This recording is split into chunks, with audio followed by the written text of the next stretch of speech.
Police, Chhatra League, যেই লীগই হোক, যে মেরেছে তাদেরকে সোজাসুজি জনগণের সামনে এনে ক্রস ফায়ার করতে হবে। আমি আগেই বলেছি আমি কোনো দলের না, আমি নিরপেক্ষ। আমি একজন ছাত্র। আমাকে শিল্পীর জায়গায় বলতে চাইলে বলতেও পারেন, কারণ আমি যে কোনো না কোনোভাবে দেশের সেবাই করব ভবিষ্যতে।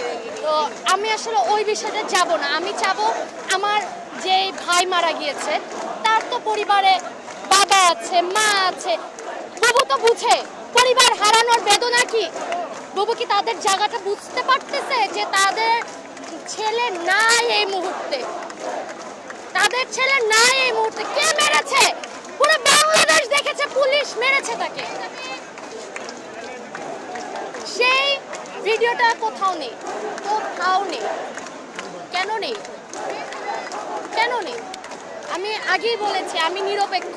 আমি আসলে মৃত্যুর প্রতিবাদ জানাচ্ছি। আমি চাই আমার ভাইয়ের রক্ত বৃথা যেতে দেব না।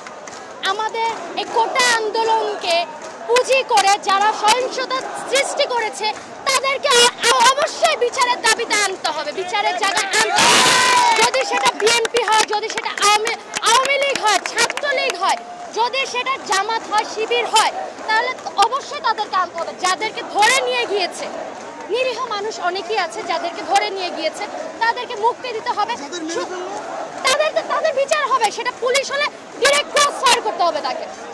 পুলিশ, ছাত্রলীগ, যেই লীগই হোক, যে মেরেছে তাদেরকে সোজাসুজি জনগণের সামনে এনে ক্রস ফায়ার করতে হবে।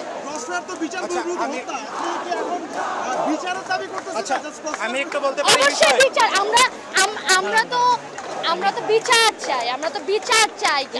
আমরা ওদের মৃত্যু চাই। কারণ আমার আবু সাইদ ভাই, মীর ভাই, রাফি ভাই, রাতুল ভাই পরিবারের যে কষ্টটা তারা পেয়েছে সেই একই কষ্ট তাদের পরিবারকেও আমি দেব।